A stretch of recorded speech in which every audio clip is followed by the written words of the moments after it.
اور گلی گلی سے اہل محبت کے قافلے سوئے حرمین روانہ ہو رہے ہیں۔ اللہ تعالیٰ جل شانہ نے قرآن مجید فرقان حمید میں ارشاد فرمایا کہ لوگوں پر اللہ کے لیے بیت اللہ کا حج لازم ہے جو کوئی راستے کی استطاعت رکھے۔ حج لغت میں قصد کو کہتے، اصطلاح شریعت میں مخصوص ارکان کی ادائیگی کے لیے حرمین کے سفر کی جو نیت کی جاتی ہے اور وہاں حاضری کے لیے بندہ پہنچتا ہے اس کو حج کہتے ہیں۔ حضور نبی رحمت شفیع معظم رسول محتشم صلی اللہ علیہ وآلہ وسلم نے ارشاد فرمایا، جب انسان حج کرتا ہے تو وہ ایسے گناہوں سے پاک ہو جاتا ہے جس طرح ابھی ماں کے پیٹ سے اس نے جنم لیا۔ ماں قبل کے تمام گناہوں کا حج کفارہ ہے، اور اگر کوئی استطاعت رکھنے کے باوجود حج نہیں کرتا تو حدیث میں سخت وعیدیں موجود ہے۔ حضور کے ایک فرمان کے مطابق جو شخص استطاعت رکھنے کے باوجود حج نہیں کرتا، فرمایا وہ یہودی مرے یا عیسائی مرے، ہمیں اس سے کوئی غرض نہیں ہے۔ اور ایک حدیث کے لفظ ہے کہ حج میری امت کے ضعیف لوگوں کا جہاد ہے۔ حج کی فضیلت کے عنوان سے کتب حدیث کے اندر بہت کچھ موجود ہے۔ صاحب استطاعت پر زندگی میں ایک مرتبہ حج کرنا فرض ہے۔ 5 سال کے بعد جو حج کی تاکید کتب احادیث میں موجود ہے تو علماء نے اس کو استحباب پر محمول کیا ہے کہ جو غنی ہے، صاحب استطاعت ہے، اس کو چاہیے کہ 5 سال کے بعد وہ حج کرے، لیکن فرض زندگی میں صرف ایک مرتبہ ہے۔ ایک مرتبہ واجب ہوا، اس نے ادا کر لیا تو وجوب اتر گیا، لیکن ویسے اس کے لیے مستحب کی ہے کہ وہ ہر 5 سال کے بعد کر لے اگر وہ استطاعت رکھتا ہے، چونکہ حج کرنے سے اللہ تعالیٰ غنا عطا فرماتا ہے۔ جب بندہ حج کرے اللہ اسے غنی کر دیتا ہے، اس کے رزق میں بھی برکت فرماتا ہے، اس کے دین میں بھی برکت فرماتا ہے۔ ایک حدیث کے لفظ ہیں، حضور نے ارشاد فرمایا کہ حج کرو غنی ہو جاؤ گے، سفر کرو صحت پاؤ گے۔ تو حج سے غنا ملتا ہے اور سفر سے صحت ملتی ہے۔ زندگی میں ایک مرتبہ حج کی فرضیت پر دلیل وہ معروف روایت ہے جو آپ نے متعدد مرتبہ علماء سے سماعت کی ہوئی ہوگی کہ حضور نے ارشاد فرمایا لوگوں حج کے لیے آیا کرو۔ تو ایک شخص نے عرض کی حضور ہر سال آیا کرے؟ آقا کریم خاموش رہے، کوئی جواب نہیں دیا۔ اس نے پھر پوچھا حضور ہر سال آیا کرے، ہر سال حج فرض ہے؟ حضور خاموش رہے، جواب مرحمت نہیں کیا۔ اس نے تیسری مرتبہ پھر سوال کیا تو آقا کریم نے پھر خاموشی اختیار کی، پھر وقفہ سکوت توڑتے ہوئے فرمایا تم سے پچھلی امتیں نبیوں پر کثرت سوالات کی وجہ سے ہلاک کر دی گئی، لو کل تو نعم لواجبت، اگر میری زبان سے ہاں نکل جاتی تو واجب ہی ہو جاتا۔ وہ زبان جس کو سب کن کی کنجی کہیں، اس کی نافذ حکومت پہ لاکھوں ثنا۔ کہا اگر میری زبان سے ہاں نکل جاتی تو واجب ہی ہو جاتا۔ تو حضور کا اختیار فی شریعت سمجھ میں آیا کہ حضور جو کہیں وہی دین ہوتا ہے۔ قرب قیامت کے فتنوں میں سے ایک فتنہ حضور نے آج سے صدیوں قبل بیان فرما دیا۔ نسائی شریف کی روایت ہے، حضور نے ارشاد فرمایا قرب قیامت میں کچھ لوگ کہیں گے کہ حلال وہی ہے جو اللہ نے حلال کیا، حرام وہی ہے جو اللہ نے حرام کیا۔ فرمایا انما اوتیت القرآن و مثلہ معہ، مجھے قرآن دیا گیا اور قرآن جتنے اور علم بھی میرے سینے میں رکھ دیے گئے۔ تو جس کو میں حلال قرار دے دوں وہ ایسی ہے جس طرح اللہ نے حلال قرار دیا ہے، اور جس کو میں حرام قرار دے دوں وہ ایسے ہی ہے جس طرح اللہ نے حرام قرار دیا ہے۔ چونکہ مصطفیٰ اپنی مرضی سے نہیں بولتے، وما ینطق عن الہویٰ ان ہوا الا وحی یوحیٰ، جو مالک کی مرضی ہوتی ہے وہی مصطفیٰ کی بولی ہوتی ہے۔ تو اس لیے جو حضور فرما دے وہی دین ہوتا ہے۔ تو اس نے عرض کی حضور کیا ہر سال حج فرض ہے؟ تو آقا کریم فرمایا تم سے پہلی امتیں نبیوں پر کثرت سوالات کی وجہ سے ہلاک کر دی گئی۔ لو قلت نعم لواجبت، اگر میری زبان سے ہاں نکل جاتی تو واجب ہی ہو جاتا۔ تو زندگی میں ایک مرتبہ حج فرض ہے۔ حضور نے حج کی فضیلت کے بارے میں بہت کچھ ارشاد فرمایا، اور ایک روایت کے لفظ ہے کہ ایک حج ایسا ہے جس سے 3 آدمیوں کی مغفرت ہو جاتی ہے، اور وہ حج بدل ہے۔ کوئی اپنے والدین کی طرف سے، اپنے کسی عزیز کی طرف سے کسی کو حج کروائے تو ایک جس نے حج کیا اس کی بخشش ہو گئی، ایک جس نے حج کروایا اس کی بخشش ہو گئی، ایک جس کی طرف سے حج کیا گیا اس کی بخشش ہو گئی۔ تو یہ حج ایسا ہے، ایک حج سے 3 آدمیوں کی مغفرت فرما دی جاتی ہے۔ حج کا مقصد کیا ہے؟ حج کیوں کیا جاتا ہے؟ اس پر کچھ باتیں میں آج اس نشست میں آپ کے گوش گزار کرنا چاہوں گا۔ حج کا بنیادی مقصد اور ہر نیک عمل کا بنیادی مقصد رضائے الہی کا اصول ہے۔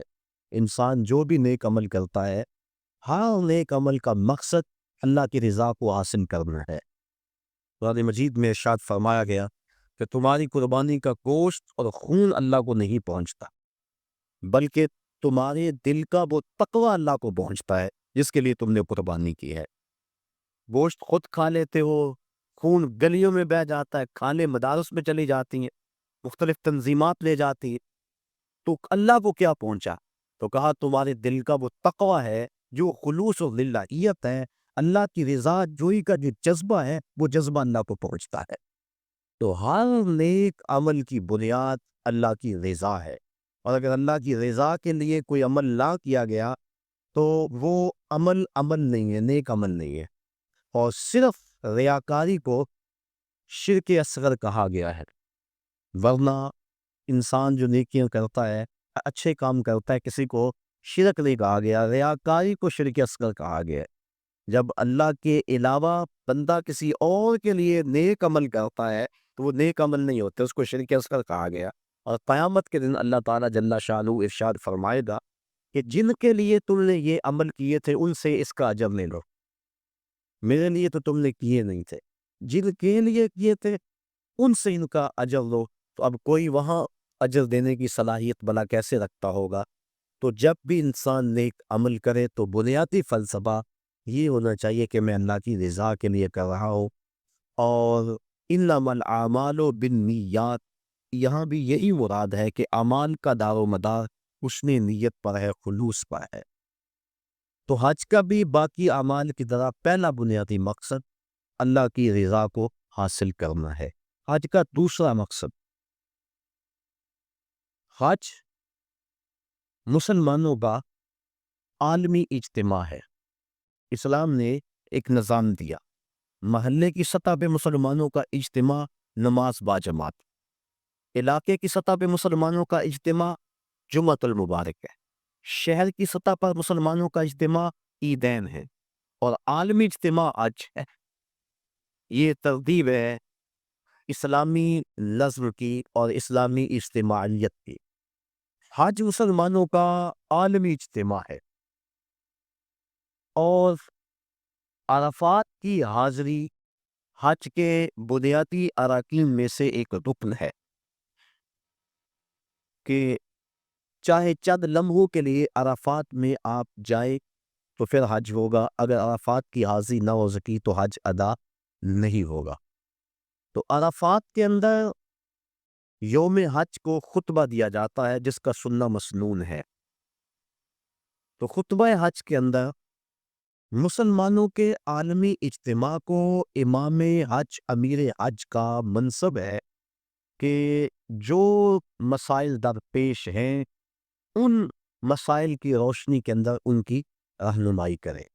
حضور نبی رحمت صلی اللہ علیہ وآلہ وسلم کا خطبہ حج ہمارے سامنے ہے۔ اس وقت جو حالت ہے مسلمانوں کی وہ کسی سے مخفی نہیں، اور حج کے موقع پہ چاہیے تو یہ کہ امیر حج پورا سال محنت کرے، اپنی ٹیمیں مختلف علاقوں میں بھیج کر تجزیہ کرے کہ مسلمان اس وقت پوری دنیا سے پیچھے کیوں رہ گئے ہیں، اور جو سازشیں کرنے والے اہل اسلام کو ہر وقت ظلم و جبر کی چکی میں پیس رہے ہیں تو ان سے چھٹکارا کیوں کر ممکن ہے۔ تو وہ پوری دنیا کے آئے ہوئے نمائندوں کو پورے سال کا لائحہ عمل دے کہ تم نے اپنے اپنے علاقوں میں جا کے یہ کرنا ہے اور اس پیغام کو آگے لوگوں تک پہنچانا ہے۔ پھر پورا سال اس کی نگرانی ہوتی رہے اور سال کے بعد تجزیہ کیا جائے کہ کمی بیشی کیا ہے، کتنے فوائد ہوئے اور کہاں تک ہم نے اپنا ہدف حاصل کیا، اور ترمیم و تنسیق کے ساتھ نیا منصوبہ، نیا لائحہ عمل لوگوں کے سامنے رکھا جائے اور دنیا کے کونے کونے سے آئے لوگ حرم کے اس تحفے کو اپنے ساتھ لے جائیں اور پوری دنیا پر پھیلا دیں۔ جب سے برٹش گورنمنٹ کی نو آبادیاتی وزارت کے جاسوسوں نے سلطنت عثمانیہ کو توڑا اور اسلام کی اجتماعیت پر چرکا لگایا تو اسلام کا یہ جو نظام ہے یہ کافی حد تک کمزور پڑ گیا۔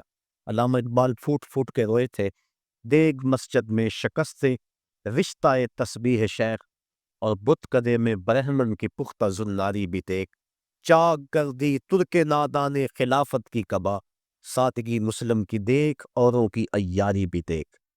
یہ ایک الگ ٹکڑا ہے، الگ کہانی ہے کہ مسٹر ہیمفر کس طرح یہاں داخل ہوا اور کس طرح سلطنت عثمانیہ کو توڑنے کے لیے اس نے کن کن لوگوں کو خریدا، کیا کیا ہوا، اور پیچھے کون کون سے جبہ و دستار والے لوگ تھے، اور پھر خلافت کی رہی صحیح جو ساکھ موجود تھی وہ ساکھ بھی ختم کر دی گئی۔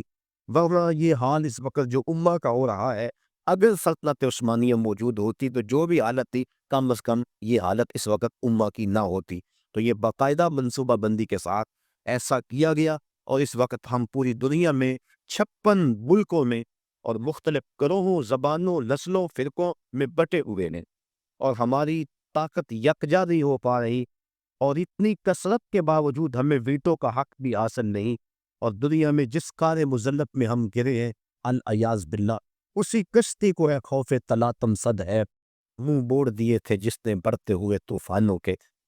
ہم تو 313 ہو کے جبر کی آنکھوں میں آنکھیں ڈال کے بات کرتے تھے، اور آپ ایک عرب سے متجاوز، لیکن ہماری جو حالت ہے وہ کسی سے بھی مخفی نہیں۔ کابل میں، گندھار میں، تکریت میں، موصل میں، بغداد میں، القدس میں، کشمیر میں، آذربائیجان میں، بوسنیا میں، کسووا میں، جہاں بھی دیکھے مسلمانوں کا ہی خون بکھرا ہوا ہے، اور گواٹا ناموبے کی جیلوں کے اندر اس سردی کے اندر ان مظلوموں کے ساتھ جو ظلم ہو رہا ہے وہ ناقابل بیان ہے کہ لہجہ پھٹتا ہے، دل زخمی ہوتا ہے۔ حج کا اجتماع مسلمانوں کا عالمی اجتماع ہے، اور اجتماع کے موقع پہ پوری دنیا کے مسلمانوں کو وہ چیز دینی چاہیے تھی جس سے وہ دوبارہ عروج کی طرف سفر کرنا شروع کر دے۔ اقبال علیہ الرحمہ نے ایک بڑی خوبصورت بات کہی، وہ کہتے اقبال کوئی پوچھے یہ زائرین حرم سے، اقبال کوئی پوچھے یہ زائرین حرم سے، کیا حرم کا تحفہ زمزم کے سوا کچھ اور نہیں؟ کہ جو بھی جاتا ہے آب زمزم لا کے ہمیں پلاتا ہے۔ اقبال کہتے ہیں وہاں سے جو نور لے کر آئے ہو، جو پیغام لے کر آئے ہو، وہ پیغام بھی تو ہمیں تو نا، کھجوریں اور آب زمزم ہمیں پلا دیتے ہو، حرم کا اور بھی تحفہ ہے جو لینے کے لیے تم وہاں گئے تھے۔ تو یہ بنیادی ایک مقصد ہے کہ مسلمانوں کا عالمی اجتماع ہے، اور عالمی لیول کے جو مسلمانوں کے مسائل ہیں میں یہاں گفتگو کروں یا میں عملی طور پہ کوشش کروں اس سے کچھ بہتری تو آ سکتی ہے، لیکن عالمی مسائل کا حل وہاں سے ہے۔ اور اگر عرب اس کے لیے اپنے آپ کو تیار کریں اور جرأت اور پابندی کا مظاہرہ کرے اور دن رات ایک کر دے اور منصوبہ بندی کرے اور حج کے موقع پہ اس پیغام کو لوگوں تک پہنچائے، تو مسلم امہ پھر متحد ہو سکتی ہے، اور وہ خواب جو کہ اسلام کی نشت ثانیہ کا خواب ہے وہ شرمندہ ایک تعبیر ہو سکتا ہے۔ تو یہ آج کا دوسرا بنیادی مقصد تھا کہ مسلمانوں کو عالمی اجتماع دیا گیا ہے۔ اجتماع کرنے کے لیے کئی کچھ کیا جاتا ہے، لیکن اس اجتماع کے لیے اللہ نے لوگوں کے دل میں کشش پیدا فرما دی۔ جب کوہ ابو قبیس پہ چڑھ کے جناب ابراہیم کو آواز دینے کے لیے کہا گیا تو عرض کی مالک میری نعیف و نزار آواز کہاں پہنچے گی؟ کہا ہے ابراہیم علیہ السلام آواز دینا تیرا کام، اس کو لوگوں تک پہنچا دینا یہ ہمارا کام ہے۔ اور پھر ماں کے شکم میں اور باپ کی سلب کے اندر تک اس آواز کو پہنچا دیا گیا، اور جس نے اس آواز کو سنا آج لبیک لبیک کہتا ہوا شوق و مستی میں دوڑتا ہوا حرم کی طرف بڑھتا چلا جا رہا ہے۔ تو یہ مسلمانوں کا عالمی اجتماع ہے، اس کے جو فوائد تھے عالمی اجتماع کے کاش کہ وہ حاصل کیے جاتے۔ تیسرا مقصد حج کا مساوات کا عملی اظہار۔ اسلام کی بنیادی تعلیمات میں سے ایک تعلیم مساوات ہے کہ سب لوگ برابر ہیں، رنگ و نسل کی بنیاد پر، دولت، افراد کی کثرت کی بنیاد پر کسی کو کسی پہ فضیلت نہیں دی جا سکتی۔ الا اکرمکم عند اللہ اتقاکم، جو زیادہ تقوی کا نور اپنے سینے میں رکھتا ہے وہ زیادہ عزت والا ہے۔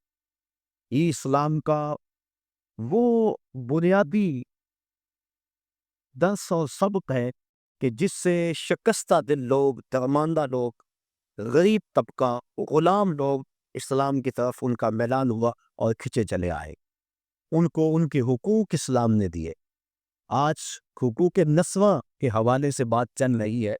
میں نے پچھلے دنوں کے اندر ہمدرد حال کے اندر ایک فورم پہ کہا تھا کہ دنیا کے بڑے بڑے دانشور اور دنیا کے بڑے بڑے مذاہب اور مغرب جو آج عورتوں کو حقوق دینے کی بات کرتا ہے، اگر تاریخ میں ہم تاریخ کے جھروکوں سے جان کے دیکھ تو یہ تو عورت کو انسان ماننے کے لیے تیار نہیں تھے۔ افلاطون کا فلسفہ پڑھے، وہ کہتا ہے یہ از قبیل جن سے انسان ہی نہیں، تو انسان کی ضرورت خدمت اور کفالت کے لیے پیدا کی گئی ہے۔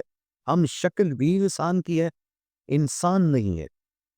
اور کسی نے کہا کہ یہ بدی کا سر چشمہ ہے، کسی نے اس کو اللہ کے قرب کے راستے کی سب سے بڑی رکاوٹ گردانا، اور کسی مذہب نے اس کے قتل کو جائز قرار دیا۔ یونانیوں کا فلسفہ پڑھ لیں۔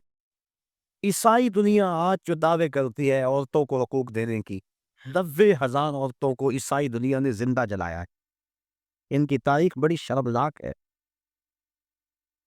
تو کس نے حقوق دیے عورت کو؟ کون عورت کے حقوق کا محافظ ہے؟ دنیا والے تو عورت کے وجود کو برداشت نہیں کرتے تھے۔ یہ بر صغیر پاک و ہند، ابن بطوطہ جب یہاں آیا تو کس بات سے بے ہوش ہوا تھا؟ اس نے ایک منظر دیکھا کہ ایک شخص فوت ہو گیا، اس کی بیوی کو ابھارا گیا کہ تیرا خامت مر گیا، جیون ساتھی پتی مر گیا، اب تو نے جی کے کیا لینا ہے؟ تیری وفا کا تقاضا یہ ہے کہ تو بھی اس جلتے ہوئے شعلوں میں چھلانگ لگا دے، تو خامد کی اگر وفادار ہے تو اس کو بھڑکا کر اس آگ کے اندر چھلانگ لگانے کے لیے تیار کیا گیا۔ اور جب اس نے جوش میں آ کے چھلانگ لگائی، اس کی چیخیں جب فضاؤں میں بلند ہوئی تو معروف سیاح ابن بطوطہ بے ہوش ہو گیا، اپنے گھوڑے سے گر پڑنے لگا اور لوگوں نے بڑھ کے تھاما۔ رسم ستی کے نام سے بر صغیر کے اندر عورتوں کو خامدوں کے ساتھ زندہ جلایا جاتا تھا۔ اور عربوں کی تاریخ آپ جانتے ہیں کہ وہ تو بیٹی کے وجود کو برداشت نہیں کرتے۔ حق دینا تو بات کی بات ہے، وہ تو وجود کو گوارا نہیں کرتے تھے۔ اگر کسی کے یہاں بیٹی جنم لے لیتی اس کا منہ کالا ہو جاتا، یہ قرآن نے بتلایا۔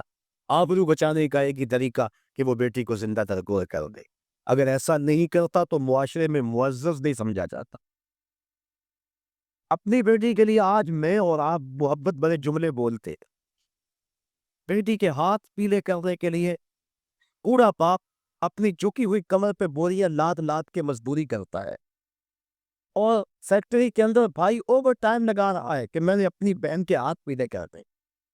یہ بھائی تو قتل کرتا تھا بہن کو کہ کل کوئی میرا پہلو ہی نہ ہو، یہ باپ تو زندہ دربور کرتا تھا کہ میں کسی بیٹی کا باپ نہ کہلاؤں۔ تو باپ کے دل میں بیٹی کی یہ محبت، بھائی کے دل میں بہن کا یہ پیار کہ وہ اس کے لیے کتنی محنت کرتے ہیں، اور جب گھر سے بیٹی رخصت ہوتی ہے تو باپ بھی پھوٹ پھوٹ کے روتا ہے، اور بھائیوں کے آنسو بھی خشک نہیں ہوتے۔ یہ تو قاتل تھے بیٹیوں کے اور بہنوں کے لیے ان کے دل میں یہ قداز و نرمی اور محبت کس نے ڈالی؟ آمنہ کے لال کا یہ عطیہ ہے۔ سجدہ شکر ادا کرتی رہے ساری زندگی بھی عورتیں، تو وہ حق شکر ادا نہیں کر سکتی۔ ان کے تو وجود کو برداشت نہیں کیا جاتا تھا، ان کے وجود کو عزت بخشی تو وہ محمد عربی صلی اللہ علیہ وسلم پہ بخشا۔ آج عورتیں بگڑے ڈال رہی ہے کہ ہمارے حقوق کا تحفظ کیا گیا، اور اگر اس کی آبرو بھی لٹتی ہے پھر جبر، تو مقدمہ بھی درج نہیں ہوتا، پہلے سیشن جج کے پاس اسے جانا ہوگا، استغاثہ پیش کرنا ہوگا، پیچیدگی ہے، قانونی معاملات ہے۔ یہ تو آنکھیں کھلیں گی اس وقت جب ان کے ساتھ جو ہے وہ عملی سلوک ہوا۔ تو آج یہ پنگڑے اور آج یہ خوشیاں کہ ہمیں تحفظ دے دیا گیا، یہ عورتوں کے تحفظ کا بل نہیں ہے، عورتوں کی تذلیل کا بل ہے۔ عورتوں کو تحفظ اسلام نے دیا ہے۔ جس ماں کو ترکے میں بانٹتے تھے اس کے قدموں میں جنت ڈال دی، گا تیری جنت اس ماں کے قدموں تلے، اور یہ شرط نہیں لگائی کہ ماں قاریہ قرآن ہے یا حافظ قرآن ہے یا رابعہ بصری ہے بد کی تیری ماں تو پھر اس کے قدموں تلے جنت ہے۔ ابلے تھاپتی ہوئی ماں کے قدموں تلے بھی بیٹے کی جنت رکھتی ہے۔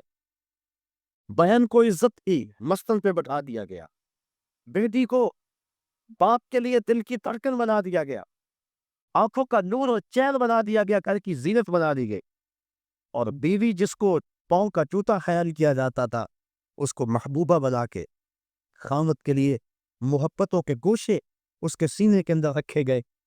اور حضور نبی رحمت صلی اللہ علیہ وسلم نے ازواج مطہرات کے ساتھ جو حسن سلوک کی داستان رقم کی لوگوں کے لیے عملی نمونہ چھوڑا۔ کسی کو حمیرہ کہہ کے پکار رہے، کسی کی فوتگی کے بعد جانور ذبح کر کے ان کی سہیلیوں کے گھر میں گوشت بھیج رہے ہیں تاکہ ان کی روح کو آسودگی ہو۔ حضرت فاطمہ تو زہرا فرماتی ہے کہ جب میری والدہ کا وقت آخر آیا تو حضور کی خدمت میں میری ماں نے مجھے بھیجا کہ جاؤ حضور سے کہو کہ مجھے اپنی چادر رحمت دے دے۔ میں حاضر ہوئی، عرض کی، حضور نے کہا کہ بیٹا اپنی ماں سے پوچھو نا چادر کیا کرنی ہے۔ میں پوچھنے آئی تو حضور بھی پیچھے آ گئے۔ تو حضرت خدیجہ الکبریٰ رضی اللہ تعالی عنہا آپ نے عرض کی، حضور میں اس لیے چادر مانگی ہے کہ مجھے محسوس ہو رہا ہے میرا وقت آخر آ گیا، میری آرزو یہ ہے کہ اس چادر میں مجھے کفن دیا جائے۔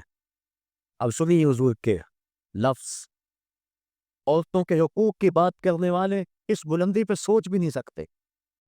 جب حضور کی زوجہ محترمہ نے چادر مانگی تو آقا کریم کی آنکھوں سے آنسو چھلکنے لگے، اور پھر فرمایا، اے خدیجہ تو نے تو چادر مانگی ہے، لو اردت جلدی لا آدیتو کے، اگر تو میری جلد بھی مانگ لیتی میں وہ بھی پیش کر لیتا۔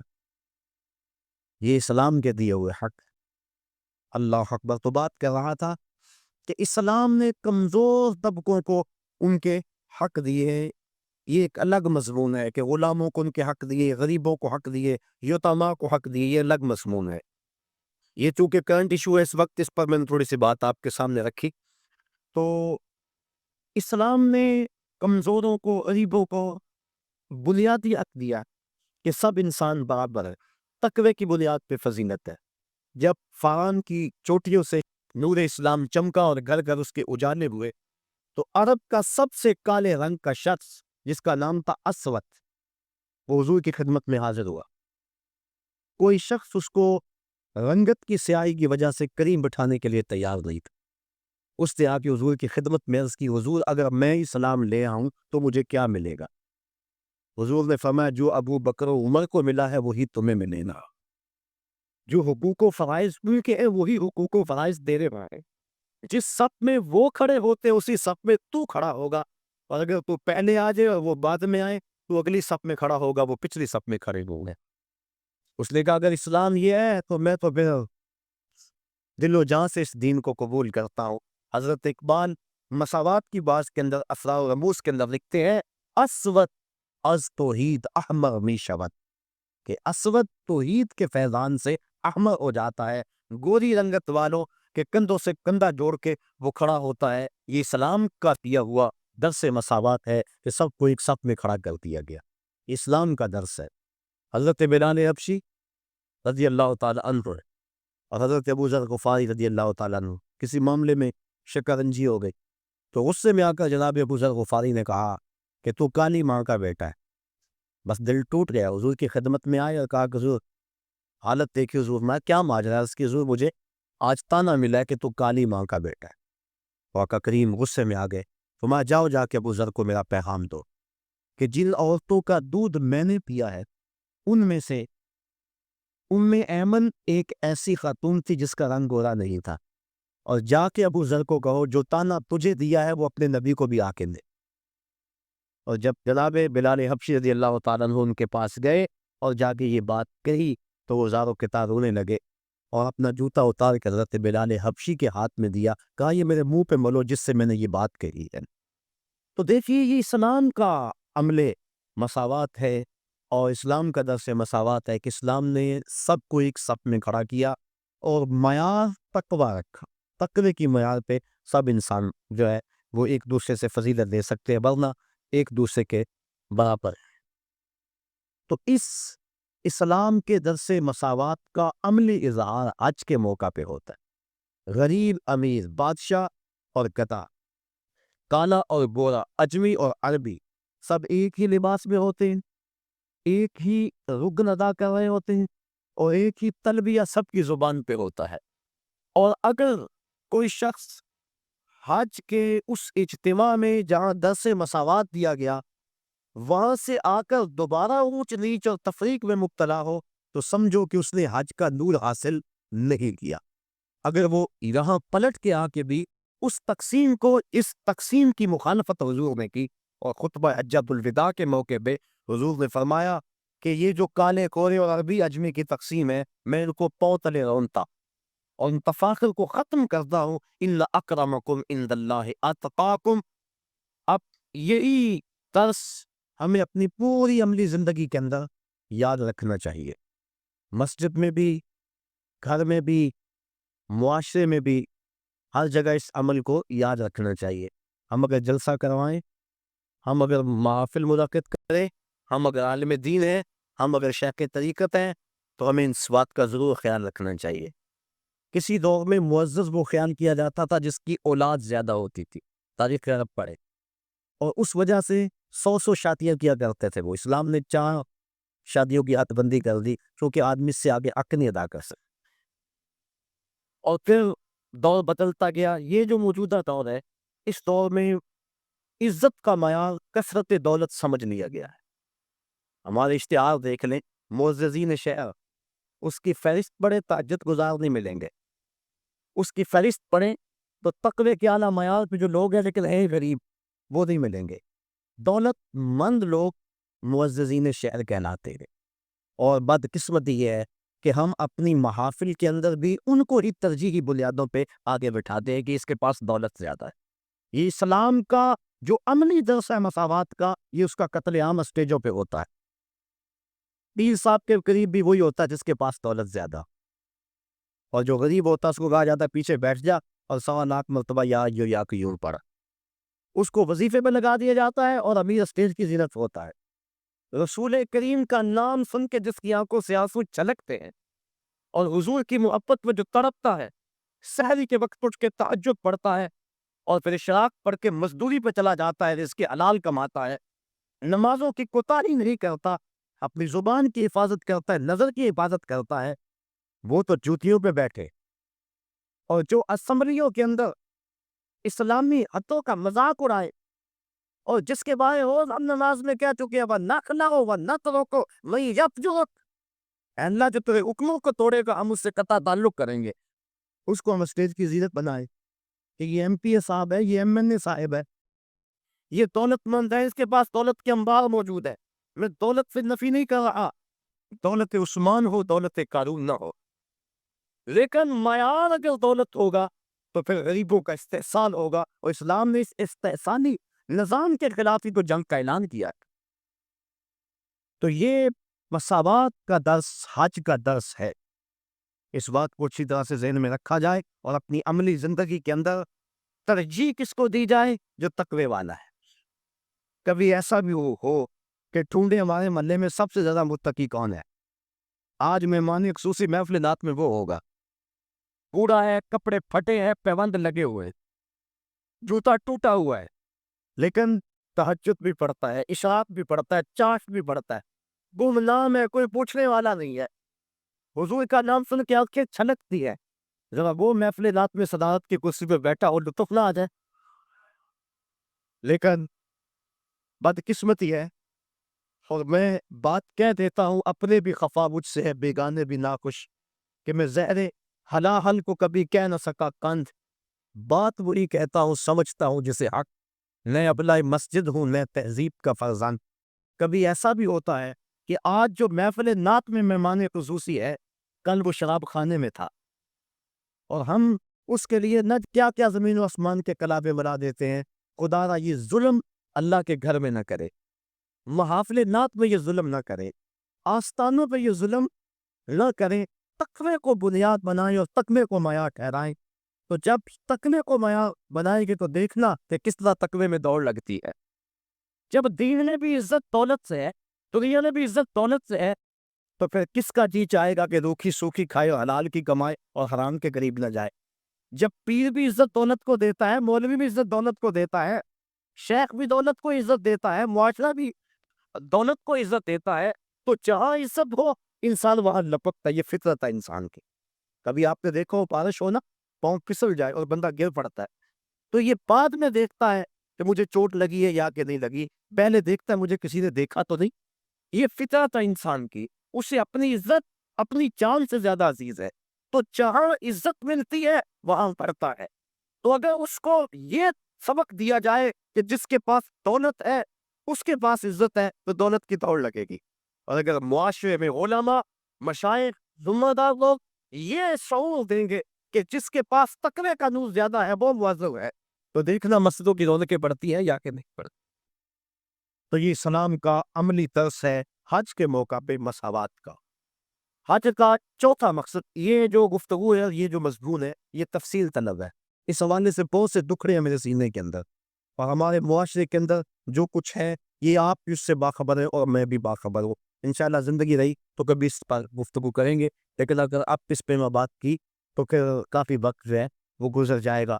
معاشرے کے وہ محروم طبقے اور عدم مساوات کا جو انداز ہمیں نظر آتا ہے معاشرے کے اندر, اس سے معاشرے میں جرائم پھیل رہے, اس سے معاشرے کے اندر ظلم و جبر پھیل رہا ہے, اس سے معاشرے کے اندر بے سکونی ہے اور طمانیت کا دور کسی کے پاس نہیں ہے.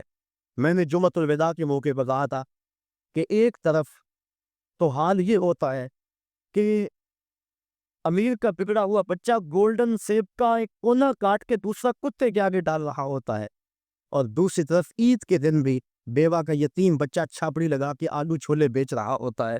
تو جس معاشرے میں یہ تقسیم ہو اس معاشرے میں روشنی کیسے آ سکتی ہے, اس معاشرے میں نور کیسے آ سکتا ہے؟ میرے آقا تو یتیم کو سینے سے لگاتے, اس کو نیا لباس بھی دیتے, عزت بھی دیتے, اور ساتھ یہ بھی کہتے بیٹا کیا تو پسند نہیں کرتا کہ محمد تیرا باپ لگے اور عائشہ تیری ماں لگے اور فاطمہ تیری باجی لگے؟ پھر جب وہ انگلی تھام کے حضور کے چلتا ہے تو وہ کہتا ہے کہ تھا تو یتیم لیکن مزہ آ گیا مصطفیٰ کی انگلی تھامے جانا. تو اگر ہم پسے ہوئے طبقوں کو عزت دیں گے اور انسانی وقار کو ملحوظ رکھیں گے اور اسلام کا جو مساوات کا درس ہے اس درس کو ہر صورت کو ملحوظ رکھیں گے, تو معاشرے کے اندر طمانیت ملے گی, غریب کو بھی سکون ملے گا اور امیر کو بھی سکون ملے گا. اور وہ لوگ قابل داد ہیں کہ جو دولت کی کثرت کے باوجود تکبر کی اس خصلت سے اور نمایاں ہونے کی اس آرزو سے مبرہ ہے. ایسے لوگوں کی کمی بھی معاشرے کے اندر نہیں ہے. جگہ جگہ ہمارا بھی جانا ہوتا ہے, کچھ لوگ ایسے ہوتے ہیں کہ دولت کی کثرت کے باوجود ان کے اندر عجز، خاکساری اور انسانی ہمدردی کے جو جذبے ہیں وہ قابل داد ہیں، اور میں ان پہ جتنی بھی داد ان کو دوں کم ہے۔ اللہ تعالیٰ ان کی عزتوں میں مزید فراوانی عطا فرمائے۔ گلی گلی کوچے پوچھے ایسے لوگ بھی بکھرے ہوئے ہیں۔ حج کا یہ تیسرا مقصد تھا مساوات۔ حج کا چوتھا مقصد ہمیں ہمارے ماضی سے جوڑنا ہے۔ ہمارا جو ماضی ہے، ہماری جو تاریخ ہے، اس سے ہمیں جوڑنا، یہ حج کا چوتھا مقصد ہے۔ آپ دیکھ لیجئے، ملاحظہ کر لیں پورے حج کو، ہم ملت خلیل سے ہیں اور ہمیں ماضی سے جوڑا گیا۔ طواف کعبہ ہے، پہلے چکر رمل کے لگائے جاتے۔ رمل کیا؟ جس طرح پہلوان اکھاڑے میں چلتا، تھوڑا سا ٹہل ٹہل کے کندھے جھکا کے اس طرح طواف کرو، پہلے چکر رمل کے لگاؤ۔ اللہ کا گھر رکڑ کے چلے، لیکن تاریخ ڈھونڈی تو یوں ماجرا سامنے آیا کہ فتح مکہ کے دن کافر چھتوں پہ تھے، مسلمان شب و روز ہجرت مدینہ کے بعد جنگوں کی محنت، دین کے لیے تگ و تاز اور جد و جہد میں مصروفیت کی وجہ سے سخت کمزور تھے۔ کافروں نے کہا دیکھو مکے میں تھے تو آسودہ تھے، یہاں سے چلے گئے نا تو دیکھو کیا حال ہو گیا۔ آقا کریم فرمایا ذرا تم تھوڑا سا ٹہل کے چلو تاکہ انہیں پتہ چلے ہم ماڑے نہیں تگڑے ہیں۔ ان کو دکھلانے کے لیے اس انداز کے ساتھ پہلے چکر عمل کے لگوائے اللہ کے گھر کے سامنے۔ اب کفار چھتوں پہ موجود نہیں ہوتے، علت ختم ہو گئی۔ جب علت ختم ہوئی تو معلول بھی ختم ہونا چاہیے تھا، لیکن علت ختم ہوئی، معلول ختم نہیں ہوا۔ چکر اسی طرح لگائے جاتے ہیں، وہ کافر نہیں دیکھ رہے، یار کی سنت کو تو ادا کرنا ہے نا۔ تو یہ ماضی سے ہمیں جوڑا جا رہا ہے، وہاں ذہن پلٹ کے ادھر چلا جاتا ہے اور فتح مکہ کا منظر آنکھوں کے سامنے گھوم جاتا ہے اور اسلام کی شان و شوکت سمجھ میں آتی ہے۔ اب طواف کر لیں تو حجر اسود کو چومنا ہے۔ حجر اسود ایک پتھر ہے سیاہ رنگت کا، اور اس کو بڑھ بڑھ کے چوما جاتا ہے۔ انسان اپنی اکلوتی اولاد کے لیے اتنی کشش نہیں پاتا اپنے دل میں جتنی اس پتھر کے لیے پاتا ہے۔ تو کیا کشش ہے اس پتھر میں؟ حضرت عمر فاروق طواف کرتے کرتے رک گئے اور کہا اے حجر اسود، میں تجھے کبھی نہ چومتا اگر میرے رسول نے نہ چوما ہوتا ہے۔ اب حجر اسود کے بعد آئے مقام ابراہیم پہ، آ کے 2 نفل پڑھے۔ اللہ تعالیٰ نے اس کو کہا کہ اس کو مصلی بنا لو، کیوں کہ اس پتھر پہ میرے خلیل علیہ السلام کے قدم لگے۔ میرے گھر کا طواف کر لیا، لیکن اگر محبت کی ریت سمجھتے ہو اتنی دیر تک طواف نہیں مانوں گا جتنی دیر تک تمہاری پیشانی وہاں آئے جہاں میرے یار کے قدم آئے۔ کہ اس کو مصلی بنا لو، قریب نماز پڑھو، سیدھ میں نماز پڑھ لو، قریب نماز پڑھ لو، اس کے آس پاس جہاں تمہیں جگہ ملتی ہے نماز پڑھ لو۔ یہاں نماز پڑھو گے اللہ تمہاری نماز قبول کرے گا، حج بھی قبول کر لے گا۔ ذرا غور کیجئے، اسلام نے تو پتھروں سے دور نہیں ہٹایا، پتھروں سے ہٹایا ہے، پتھر توڑے گئے، لیکن حجر اسود بھی پتھر، مقام ابراہیم بھی پتھر، ان پتھروں کے نیڑے کیا جا رہا ہے۔ پتھروں سے دور کیا، ان پتھروں کے قریب کیا جا رہا ہے۔ کہا یہ وہ پتھر ہیں جس پہ کسی کے قدم لگے ہیں، کسی کے لب لگے ہیں، اس لیے ان پتھروں کے قریب کیا جا رہا ہے۔ اب آگے آئیے، چاہے زمزم پہ چشمہ پھوٹ رہا ہے، پانی کھڑے ہو کے پیئے، جو دعا مانگے پوری ہوگی، جس نیت سے پیئے پوری ہوگی۔ دنیا کے اوپر جتنے بھی چشمے جاری ہیں، وہ کشمیر میں ہو یا دنیا کے کسی اور خطے میں، وہ چشموں کو جاری کرنے والا کون ہے؟ اور چاہے زمزم کو جاری کرنے والا کون؟ سب چشموں کا خالق اور جاری کرنے والا اللہ۔ تو اس چشمے کو بھی اللہ نے جاری کیا، باقی دنیا کے چشموں کو بھی اللہ نے ہی جاری کیا، لیکن اس چشمے کا پانی کھڑے ہو کے پیئے، اس کا پروٹوکول ہے، اعزاز ہے۔ باقی چشمے بھی اللہ کے جاری کردہ، اس میں کیا خصوصیت ہے؟ اس لیے کہ اس چشمے نے اللہ کے نبی کے قدموں کے بوسے لیے ہیں، حضرت خلیل کے فرزند ارجمن حضرت اسماعیل کے بوسے لیے، ان کے قدموں کے بوسے لیے۔ اور جس نیت سے پیو، علماء کہتے ہیں اس نیت کو اللہ پورا فرما دیتا ہے۔ سین حرم میں بڑا ہجوم تھا، ایک بہت بڑے محدث آئے ہوئے تھے، لوگ ان کی زیارت میں بڑھتے تھے، رش بڑا تھا، جو مسافہ کرتا دھکا لگتا آگے چلا جاتا۔ پھر دوسرا آدمی آ جاتا، ایک آدمی نے دیکھا، اس کا جی چاہا کہ میں ان بزرگوں کے پاس چند لمحوں کے لیے بیٹھوں، کیونکہ اللہ والوں کی صحبت بہت بڑی دولت ہے، اگر مل جائے تو غنیمت سمجھنا چاہیے۔ تو وہ چاہے زمزم پہ آئے، آب زمزم پیا، اور پھر وہ بزرگوں کے پاس جا کے کہنے لگے، ایک مسئلہ پوچھنے آیا۔ انہوں نے وہ کہا پوچھو۔ کہا سنا ہے آب زمزم جس نیت سے پیو وہ نیت پوری ہو جاتی ہے. تو کیا یہ ٹھیک ہے؟ وہ محدث جن کے پاس ایک لمحہ بھی نہیں تھا، لوگ لائن میں آتے آگے جاتے کہہ رہے ہاں بالکل ٹھیک ہے. کہا پھر میں ابھی ابھی آب زمزم پی کے آیا ہوں اور اس نیت سے پی کر آیا ہوں کہ آپ سے اللہ کے رسول کی 100 حدیثیں سنوں گا. یہ ہے میری نیت اور ابھی میں پی کے آیا. تو وہ فرمانے لگے بیٹھ جا کر، باقی کام بعد میں ہو گے، پہلے 100 حدیثیں سن لیں.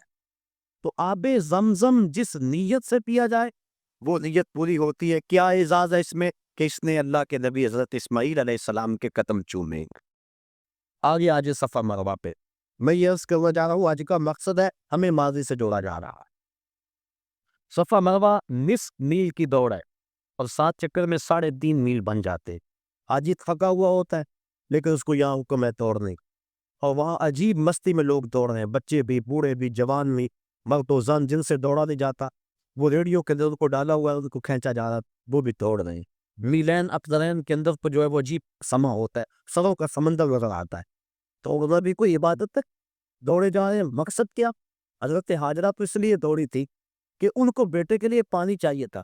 حاجی کی بغل میں پانی کی بوتل ہوتی ہے اور وہ تو اس لیے دوڑی تھی کہ بیٹے کے لیے پانی کی تلاش تھی، اور یہاں حاجی کے ساتھ بیٹا بھی دوڑ رہا ہوتا ہے. ماں بیٹا، باپ بیٹا کٹھے دوڑ رہے، پانی کی بوتل بغل میں ہے لیکن دوڑ رہے ہیں. تو کیا یہ پانی کے لیے دوڑ رہے ہیں؟ نہیں.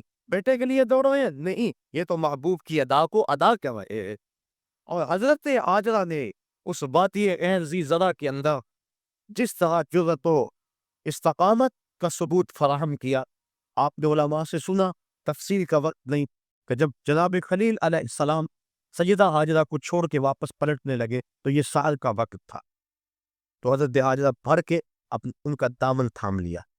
تمسکت بے ازیالہ، دامن تھام کے پوچھنے لگی اس تنہائی اور غربت میں چھوڑ کے کہاں جا رہے؟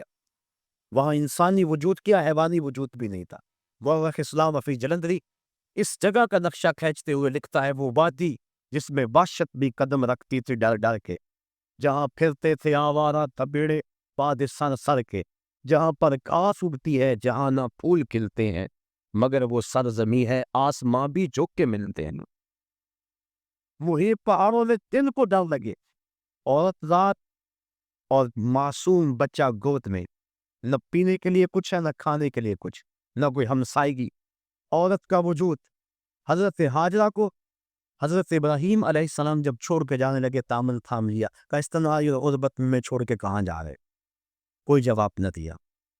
پھر قدم اٹھایا تو آگے بڑھی پاک تینت خاتون نے، پھر دامن پکڑا، کہا اس تنہائی میں چھوڑ کے ہمیں کہاں جا رہے ہو؟ لیکن جناب ابراہیم علیہ السلام کی آنکھوں میں آنسو تو ہیں لیکن جواب کوئی نہیں دیا. پھر قدم اٹھایا اور پھر دامن کو پکڑ کے کہا اس غربت اور تنہائی میں چھوڑ کے ہمیں کہاں جا رہے ہو؟ میرا نونہال جو میری امیدوں کا چراغ ہے یہ ضائع نہ ہو جائے کہیں، اور یہاں پانی بھی نہیں ہے، اور میں عورت ذات کہاں چھوڑ کے ہمیں جا رہے؟ حضرت خلیل علیہ السلام نے پھر جواب نہ دیا. تو حضرت حاجرہ نے بات کو پھاڑ لیا اور کہا کیا اللہ کا یہ حکم ہے؟ قال نعم، کہا پھر آپ جائیے، آپ خیر سے جائیے، اگر اس کا یہ حکم ہے تو وہ ہمیں ضائع نہیں ہونے دے گا. تر پتھروں میں اللہ کی بندی حضرت حاجرہ رکی، جہاں دن کو ڈر لگتا ہے، جہاں مردوں کے کلیجے اور پتے پانی پانی ہو جائیں، وہاں وہ خاتون رکی. عورت کا وجود، معصوم بچہ گود میں، تنہائی، غربت، کھانے کے لیے کچھ نہیں، پینے کے لیے کچھ نہیں، انسانی وجود کوئی نہیں، ہمسائیگی کوئی نہیں، اشراط الارض بھی نہیں پائے جاتے، زمین پہ گھاس بھی نہیں پی ہوئی. اور رات کا لمحہ حضرت خلیل چھوڑ کے جا رہے، کہا جائیے آپ خیر سے جائیے، اگر اس کے حکم پہ چھوڑ کے جا رہے تو وہ ہمیں ضائع نہیں ہونے دے گا. اللہ اکبر. اللہ کی بندی حضرت حاجرہ سلام اللہ علیہا نے جرأت اور عظیمت کی جو داستان رقم کی، اور پھر بیٹے کے لیے بے تابانہ دوڑ رہی ہیں، کبھی صفا پہ کبھی مروہ پہ، اللہ کے حکم کے لیے یہاں رکی. کہا میری بندی میرے حکم کے لیے تو نے عد کر دی. ایک عورت سے یہ تصور کہ وہ اس طرح عاجز غربت میں رہے، اور پھر اس اعتماد و یقین سے خامد کو رخصت کرے کہ آگ کے گوشے کو بھیگنے بھی نہ دے، کہ یہ اللہ کا حکم ہے تو اگر آگ کا گوشہ بھیگ گیا تو کہیں یہ نافرمانی نہ ہو جائے. یہ تیری استقامت، یہ تیری جرأت. تو پھر دیکھ، اگر تو نے یہ 7 چکر لگائے تھے، تیری راہوں پہ نبیوں کو بھی دوڑاؤں گا، تیری راہوں پہ ولیوں کو بھی دوڑاؤں گا، قیامت تک لوگ دوڑتے رہیں گے. وہ حفاظت وہ پروٹوکول دیا, نبی بھی دوڑ رہے ہیں, ولی بھی دوڑ رہے ہیں, غوث کتب ابدال بھی دوڑ رہے ہیں. ان راہوں پہ کیا کون کون نہیں دوڑا, خود امام الانبیاء ان راہوں پہ دوڑے ہیں. کہا دن کو جائیں دوڑ لگی ہوئی ہے, رات کو جائیں دوڑ لگی ہوئی ہے, پچھلے پیر جائیں دوڑ لگی ہوئی ہے, سو کا سمندر ہے, برستی پاش میں دیکھے دوڑ لگی ہے, تڑکتی دھوپ میں دیکھے دوڑ لگی ہے. اب تو آپ بڑا کچھ بن گیا, جب کچھ نہیں تھا پھر بھی دوڑ لگی تھی. کبھی وہ سائی موقوف نہیں ہوئی. لوگ دوڑے جا رہے ہیں, دوڑے جا رہے ہیں. چاہیے کیا, کچھ بھی نہیں چاہیے. پانی چاہیے نہیں, بیٹا چاہیے نہیں, دوڑ لگی ہوئی ہے. کہا میری بندی تو نے حد کر دی, اب قیامت تک تیرے نام کے فریضے لہراتے رہے. اللہ اکبر. اب یہ دیکھو, یہ بھی ماضی سے میں جوڑا جا رہا ہے. اب آگے بڑھ جائیں. جب سائی مکمل کر لیں تو کسر کرائے یا حل کروائے, سر مڈوا دے. یہ سر کیوں مڈوایا گیا؟ اس لیے کہ بال اتر جائیں, پھر غسل ہوگا, آرام اتر جائے گا, تو انسان ہلکا پھلکا ہو جائے گا, تر و تازہ ہو جائے گا, بال اتر جائیں گے. یہ مقصد اگر ہوتا تو جس کے بال ہوتے اس کو تو حکم دیا جاتا, لیکن حکم ہے کہ ایک شخص پیدائشی طور پہ کنجا ہے, اس کے سر پہ ایک بال بھی نہیں ہے. اب اس کو حکم ہے کہ وہ خانی اصلاح لے اور اپنے سر پہ پھیرے. امراء الموسیٰ للکوسیٰ فی الحج, وہ لے اصلاح اور اپنے سر کے اوپر, جلد کے اوپر خانی پھیرے. کوئی اسے دیکھے یوں کرتا ہوا تو کہے گا کہ یہ اس کی اپیل ٹھیک ہے, سر پہ تو بال بھی نہیں, اصلاح پھیر رہا ہے. بال ہو تو اصلاح پھیرے, تو وہ اسے کہے گا میاں بالوں کو اتارنے کے لیے اصلاح کوئی نہیں پھیرتا, یہ تو محبوب کی ادا کو ادا کیا تھا رہا. اللہ اکبر. دیکھ لیں پورا حج, دیکھ لیں رمی جمال, دیکھ لیں شیطان کو کنکر مارے جا رہے.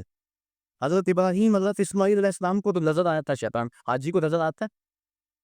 اسلام تو ایک لمحہ بھی بے مقصد گزارنے سے روکتا ہے کہ ایک کام بھی بے مقصد نہ کرو. یا شیطان نظر بھی نہیں آ رہا اور پھر بھی کنکر پھینکے جا رہے. حضور کا نام آتا ہے نا لبوں پہ, ہم چوم کے آنکھوں سے لگا لیتے. بس طبیعت معترض ہیں. ہم کہتے ہیں یار مسند فردوس دلمی کی روایت ہے, حضرت آدم علیہ السلام جب چلتے تھے پیچھے آواز آتی تھی, پوچھا مالک یہ کیا ماجرا ہے؟ کہا تیری پشت میں نور مصطفیٰ رکھا ہے, فرشتے اس کی زیارت کے لیے تیرے پیچھے چلتے. کہا مالک وہ دور تو میں بھی دیکھنا چاہوں گا. کہا کہ اپنے ناخنوں میں دیکھو, جب ناخنوں میں ضرور ہوا تو چوم کے آنکھوں سے لگائیں. تو ہم بھی اس سنت کو ادا کرتے ہیں, کہتے ہیں یہ تو لکیر کی فقیری ہے, انہیں تو نظر آیا تھا, تمہیں نظر آتا ہے. ہم کہتے ہیں مینا میں تمہیں نظر آتا ہے, تمہیں نظر نہیں آتا. لکیر کے فقیر وہاں بنتے ہو کہ نہیں؟ تم اس لکیر کے فقیر ہو, ہم اس لکیر کے فقیر بھی ہیں اور اس لکیر کے فقیر بھی ہیں. نظر آئے نہ آئے لیکن چوم کی آنکھوں سے لگاتے ہیں کہ یار کی سنت کو تو ادا کروائی رہے. تو پورا حج دیکھ لیں, ہمیں ہمارے ماضی سے جوڑا جا رہا ہے. یہ حج کا ایک جو ہے وہ بنیادی مقصد تھا. حج کے اور بھی کچھ مقاصد ہیں, لیکن وقت میرے سامنے اتنا ہے کہ اس کے دامن میں اتنی گنجائش نہیں کہ میں تفصیل سے کسی اور عنوان سے گفتگو کروں. صرف 2 جملے. حج ہو گیا, واجبات بھی ادا ہو گئے, سنن بھی ادا ہو گئے اس کے, اور اس کے اراکین بھی ادا ہو گئے. اب حج مکمل ہو گیا, اب کیا کرے؟ اعلیٰ حضرت فرماتے ہیں حاجی آؤ شہنشاہ کا روضہ کے, کعبہ تو دیکھ چکے, اب کعبے کا کعبہ. اللہ نے جن کو حج یا عمرہ نصیب کیا ہے اللہ انہیں بار بار نصیب کر, اور جن کو یہ سعادت نصیب نہیں ہوئی انہیں بھی بار بار نصیب کر. مدینہ شریف شمال میں ہے مکہ المکرمہ سے, اور کعبۃ اللہ کا جو میزاب ہے, پرنالہ جسے کہتے ہیں, اس کا رخ ادھر ہے شہر محبوب کی طرف. تو اعلیٰ حضرت فرماتے ہیں حاجی ذرا غور سے دیکھو کعبہ کیا کہہ رہا ہے, بازو نکال کے بتا رہا ہے اگر قبولیت کی مہر لگانی ہے تو مدینے چلے جاؤ. اللہ اکبر.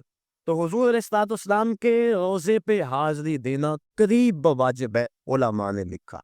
اور حضور نے ارشاد فرمایا من حج البیت ولم یزورنی فقط جفانی, جس نے حج بیت اللہ کیا اور میری زیارت کے لیے نہ آیا اس نے میرے اوپر ظلم کیا ہے. اور قرآن مجید کی آیت گواہ ہے وَلَوْ أَنَّهُمْ إِذْ ظَلَمُوا أَنفُسَهُمْ جَاءُوكَ, اے حبیب یہ لوگ اگر اپنی جانوں پہ ظلم کر بیٹھے تو تیری چوکھٹ پہ آ جائے.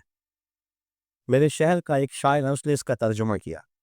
وہ کہتا ہے مجرم ہو تو منہ اشکوں سے دھوتے ہوئے آؤ, آؤ در طباب پہ روتے ہوئے آؤ. قرآن میں مذکور ہے توبہ کا طریقہ, سرکار کی دہلیز سے ہوتے ہوئے آؤ۔ اگر اپنی جان پہ ظلم کر بیٹھو تو محبوب کی چوکھٹ پہ آؤ اور پھر اللہ سے معافی مانگو، معافی ہو جائے گی؟ نہیں، رسول تمہارے لیے اللہ سے استغفار طلب کرے۔ تو تم معافی مانگنے آئے تھے، اللہ رحمت بھی عطا کر دے گا۔ لَوَجَدُ اللَّهَ تَوَّابًا رَحِيمًا، تم توبہ کے لیے آئے تھے، اللہ رحمت بھی اپنے جناب سے دے گا، کیونکہ محبوب کو جو ساتھ لے کر آئے۔ اللہ اکبر، یہ حضور کی ظاہری آیات میں بھی تھا۔ مسجد نبوی میں استوان ابی لبابہ اس میں گواہ ہے کہ حضرت ابو لبابہ نے اپنے آپ کو بندوا دیا اور قسم کھائی جب تک حضور نہیں کھولیں گے میں اپنے آپ کو نہیں کھلواؤں گا۔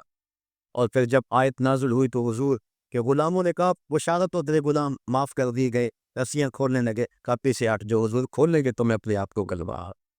اللہ زندگی میں بھی تھا۔ اور اس پر علماء کا جزم ہے کہ انتقال ظاہری کے بعد بھی حضور علیہ الصلوۃ والسلام کے روضے پہ جا کے گناہوں کی بخشش کا سوال کرنا امت کو اس کا حکم ہے، اور جاؤکا کے اندر یہ بات داخل ہے۔ ابن کثیر مکی نے اس واقعہ کو بیان کیا ہے۔ الجامع لأحکام القرآن کے اندر امام قرطبی نے بھی لکھا ہے، صاحب مدارک نے بھی لکھا ہے، اور بھی علماء نے کتاب الشامل کے اندر بھی بہت سارے درجنوں علماء نے، بلکہ مفسرین کی ایک جماعت نے اس بات کو بیان کیا ہے کہ حضرت امام عطابی رحمۃ اللہ تعالی علیہ کہتے ہیں کہ میں حضور کے روضے کے پاس بیٹھا تھا، ایک شخص آیا اور کہنے لگا کہ حضور میں اللہ کا یہ فرمان پڑھ کے کہ اگر اپنی جانوں پہ ظلم کر بیٹھو تو آپ کی چوکھٹ پہ آؤ، میں حاضر ہو گیا، اب میرے گناہوں کی بخشش چاہیے۔ اور اس نے 2 شعر پڑھے۔ امام عطابی کہتے ہیں کہ وہ فریاد کر کے چلا گیا، وہ چلا گیا تو میری آنکھ لگ گئی، آنکھ لگی تو مقدر جاگ اٹھ، حضور کی زیارت نصیب ہوئی۔ میں بتا چکا ہوں، میرے سامعین اس بات کو جانتے ہیں کہ حضور نے فرمایا جس نے مجھے خواب میں دیکھا اس نے مجھے ہی دیکھا۔ شیطان خواب میں آ کر بھی میری مثل ہونے کا دعویٰ نہیں کر سکتا۔ دوسری بات، حضور فرمایا جس نے مجھے خواب میں دیکھا من رآنی فی المنام فسیرانی فی الیقظہ، وہ ان قریب جاگتے بھی دیکھ لے گا۔ تیسری بات، جس کے خواب میں حضور آئے حضور قصد اور مرضی سے آئے۔ اور چوتھی بات کہ خواب میں اگر کسی کو حضور نے کچھ عطا کیا تو وہ محض باہم اور گمان نہیں تھا، حقیقت تھی۔ اگر وہ سیری کو چادر ملی صبح اٹھے تو کندھوں پہ موجود تھے۔ شاہ ولی اللہ محدث دہلوی فرماتے ہیں، اور یہ تمام اکادب فکر کے نزدیک معتبر ہے، فرماتے ہیں کہ خواب میں میرے والد شاہ عبد الرحیم رحمۃ اللہ تعالی علیہ کو حضور نے اپنے 2 بال عطا کیے، جب صبح اٹھے تو سرانے پہ موجود تھے، اور وہ ان کی زیارت لوگوں کو کروایا کرتے تھے۔ اور آپ فرماتے ہیں کہ جب اس صندوق کو ہم لے کے چلتے تھے جس میں وہ بال تھے تو بدلی ضائع کیا کرتے تھے۔ تو حضور نے خواب میں اگر کسی کو کچھ عطا کیا تو وہ حقیقت میں عطا کیا، جو فرمایا وہ حق فرمایا۔ اور در سمین فی مبشرات النبی الامین کے نام سے مارکیٹ کے اندر کتاب دستیاب ہے، جو شاہ ولی اللہ محدث دہلوی نے اپنے والد سے منقول روایات نقل کی ہیں جو خواب میں انہوں نے حضور سے سنی تھی اور ان کو انہوں نے حدیث قرار دیا ہے۔ اللہ اکبر۔ تو امام عطبی کہتے ہیں کہ میں سو گیا، مقدر جاگا، حضور کی زیارت ہوئی، اور حضور نے فرمایا قم یا عطبی والحق الاعرابی فبشرہ بالجنہ، آیا تبھی اٹھو اور جو دیہاتی یہاں بھی آیا تو اس کو ڈھونڈو، جب مل جائے تو میری طرف سے جنت کی بشارت دے دو۔ اور مدارک کے لفظ ہیں، مدارک کے لفظ کہ وہ شخص آیا اور آ کے بیٹھ ہی گیا، کہا جب تک بخشش نہیں ہوگی اٹھوں گا ہی نہیں، اوزاروں کے تار ہوئے دھوئے جا رہے، تو وہاں لفظ ہے فَنُودِیَ مِنَ الْقَبْرِ أَنَّهُ قَدْ غُفِرَ لَكَ، تو گنبد خضرا سے آواز آئی جا تجھے معاف کر دیا گیا۔ اس کے لیے آواز آئی جو جتنی طرف سے جتنی محبت سے آئے اس کو اتنا ہی صلہ دیا جاتا ہے۔ اور 555 ہجری کا واقعہ ہے، اور اس کو تمام مکاتب فکر کے لوگ اپنی کتابوں میں درج کرتے ہیں۔ کتاب المناسک میں لکھا گیا، زکریا سہارنپوری نے کتاب الحج میں لکھا، اور بھی بہت سارے لوگوں نے لکھا۔ حضرت شیخ احمد رفاعی رحمۃ اللہ تعالی علیہ بہت بڑے بزرگ ہوئے ہیں اور حضور کی اولاد سے تھے، کثرت سے درود پڑھا کرتے تھے۔ پھر حاضری کا موقع ملا، حضور کے روضے کے سامنے جا کے کھڑے ہوئے، عرض کی حضور پہلے آپ کے بیٹے کی روح آیا کرتی تھی اور آپ کا روحانی جواب پہنچتا تھا، آج جسم آ گیا، اور آج میں نے جو ہے وہ جواب اس انداز کا لینا ہے۔ 70,000 آدمی مسجد نبوی میں موجود تھے۔ حضرت غوث اعظم شیخ عبد القادر جیلانی رحمۃ اللہ تعالی علیہ فرماتے ہیں اتفاق سے میں بھی وہاں موجود تھا۔ پھر کیا ہوا کہ حضور کا بیٹا، حضور کا جگر فارا، حضور کی اولاد سے حضور کا لخت جگر جو ہے وہ وہاں حضور کے سامنے گزارش کی اور کھڑا رہا کہ حضور میں اب جواب اس طرح کا نہیں لینا۔ 70,000 آدمی نے دیکھا کہ گنبد خضرا سے حضور کا دست مبارک باہر آ گیا، اور حضرت امام رفاعی جو ساتھ کو چوما، بوسے دیے، اور ان کی برکت سے جو مسجد نبوی میں سو کر لوگ موجود تھے سب نے حضور کے مبارک ہاتھ کی زیارت کر لی۔ اللہ اکبر۔ اسی لیے امام مالک، امام دار الہجرہ، فرماتے ہیں کہ اگر کوئی شخص حضور کے روضے کی زیارت کر کے آئے، باقی 3 ائمہ کہتے ہیں وہ کہے میں حضور کے روضے کی زیارت کر کے آیا ہوں، لیکن امام مالک کہتے ہیں کہ وہ کہے کہ میں حضور کی زیارت کر کے آیا، اس لیے کہ حضور نے فرمایا جس نے میری وفات کے بعد میری قبر کی زیارت کی گویا اس نے میری زیارت کی، اور حضور نے یہ بھی ارشاد فرمایا من زار قبری وجبت له شفاعتی، جس نے میری قبر انور کی زیارت کی میرے اوپر لازم ہے کہ میں اس کی قیامت کے دن سفارش کروں گا۔ تو آؤ سرزمین مکہ حرم الہی کے انوار بھی لوٹے، اور سرزمین مدینہ میں حضور کی رحمتوں کے سائے تلے بھی بیٹھے۔ مکہ بھی برکت والا، مدینہ بھی برکت والا، مکے کی حاضری کے کیا کہنے اور مدینہ کی حاضری کے کیا کہنے، بات لمبی ہو جائے گی، بہت لمبی۔ جب میں سفر حجاز کے لیے حاضر ہوا تو واپس لوگ ملنے کے لیے آئے تھے، بڑا لوگوں کو شوق تھا کہ ان سے داستان سنے۔